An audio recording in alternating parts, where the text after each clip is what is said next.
আজকে আমি যাইতেছি বাংলাদেশের একদম মেঘে ঢাকা এক স্বপ্নের জায়গা সাজেক ভ্যালিতে। যেদিকে তাকায় পাহাড় আর মেঘের সৌন্দর্যে মন ছুঁয়ে যায়। মন চাইছে ভীষণ করে বৃষ্টি নামুক পাহাড়ে।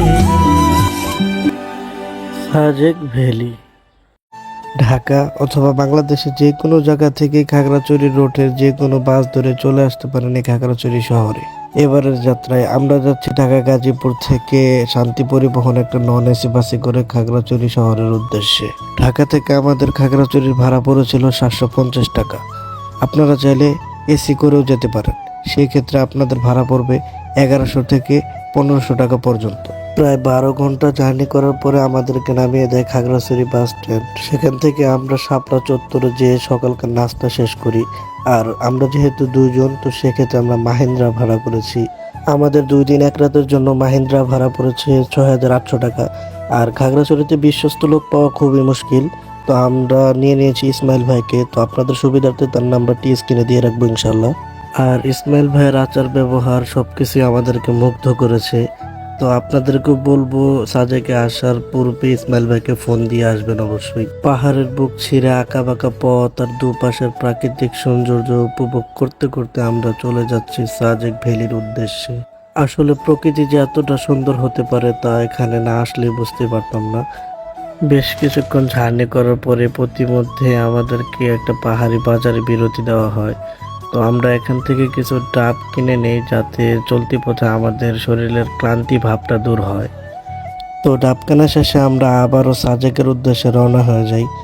তো কিছুক্ষণ যাওয়ার পরে আমাদেরকে বাগাইহাট নামক একটি স্থানে আবারও বিরতি দেওয়া হয় 1.5 ঘন্টার জন্য। আমরা এখন আছি বাগাইহাট আর্মি ক্যাম্পে। তো এখানে আমাদেরকে 1.5 ঘন্টার জন্য ভ্রমণ করতে দিয়েছে। তো ভ্রমণ শেষে আবারও সাজেকের উদ্দেশ্যে রওনা হবে। তো বেশ কিছুক্ষণ ভ্রমণ করার পরে ওখানে চেকপোস্টে আমাদেরকে চেক করে দেওয়া আমাদের গাড়িটি আবারও রওনা হয়ে যায় সাজেকের উদ্দেশ্যে। তো সবাইকে বলবো আপনাদের এনআইডি কার্ডের ফটোকপিটি অবশ্যই সাথে করে নিয়ে আসবেন, কারণ চেকপোস্টে প্রয়োজন হয়। প্রায় 4 ঘন্টা জার্নি করার পরে অবশেষে আমরা চলে আসি আমাদের সেই স্বপ্নের শহর সাজেক ভ্যালি। আর সাজেকে রাত্রি যাপন করার জন্য আমরা আগে থেকে রিসোর্ট বুকিং দিয়ে এসেছিলাম। তো আমাদের রিসোর্টের নাম হচ্ছে রুইলুই। তো আমাদের পার ডে ভাড়া পড়েছে 4000 টাকা। আর সবাইকে বলবো রিসোর্ট আগে থেকে বুকিং দিয়ে আসবেন, আর নয় এখানে এসে বুক করতে গেলে অনেক ঝামেলায় পড়তে হয়। আর রুমের বাহির থেকে কিন্তু বাহিরের পরিবেশটা অসাধারণ সুন্দর, যা বলার বাহিরে। যদি এখানে না আসেন তাহলে বুঝতে পারবেন না।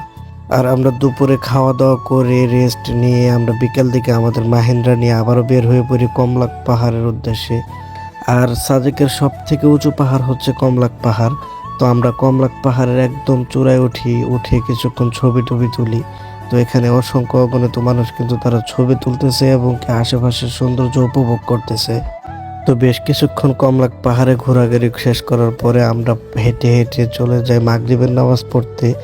আর মাগরিবের নামাজ পড়তে আমরা যাই হচ্ছে বাংলাদেশের একদম শেষ মসজিদ দারুস সালাম জামে মসজিদ। এখন আমরা যাচ্ছি মাগরিবের নামাজ পড়তে দারুস সালাম জামে মসজিদে।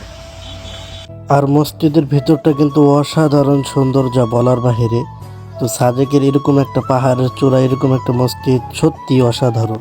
আর মাগরিবের নামাজ শেষ করে এখানকার কিছু দোকান থেকে আমরা ইন্ডিয়ান বাদাম এবং কি বিভিন্ন কাপড় চোপড়ের দোকান থেকে কিছু কেনাকাটা করি। তো কেনাকাটা শেষ করে সাজেকের সেই বিখ্যাত চা, সেটা হলো বাঁশ চা। তো আমরা সেখানে যাই বাঁশ চা খাওয়ার জন্য। তো মোটামুটি ভালোই, খারাপ না। ইনশাল্লাহ যারা আসবেন তারা অবশ্যই এটা ট্রাই করার চেষ্টা করবেন। তারপর আমরা চলে আসি রাতের খাবার খাওয়ার জন্য। আর সত্যি কথা বলতে এখানকার সব কিছুই রান্না করা হয় বাঁশের মধ্যে। তো বাঁশের মধ্যে দিয়ে তারা এটাকে চুলাতে দিয়ে তারা রান্না করে। তো মোটামুটি খারাপ না, ভালোই খাবার। তবে সতর্কতামূলক দেখে শুনে খাবেন, যাতে হালাল খাবারটা খেতে পারেন ইনশাল্লাহ। তো আমরা রাতের খাবার খেয়ে চলে আসি আমাদের রুমে বিশ্রাম নেওয়ার জন্য। আর আজকে হচ্ছে আমাদের সাজেকের 2 নাম্বার দিন। তো আমরা আজকে এখান থেকে চলে যাব। আজকে হলো আমাদের 2 নাম্বার দিন সকাল। তো আজকে আমরা রিসোর্ট থেকে চলে যাব। চলে আরও 2টা স্পট আছে খাগড়াছড়ি, তো ওখানে আমরা আরও 2টা স্পট ঘুরবো। তো এখানে সকাল 10টার মধ্যে আবার সমস্ত গাড়ি রিটার্ন যাওয়ার জন্য সবাই দাঁড়িয়ে আছে।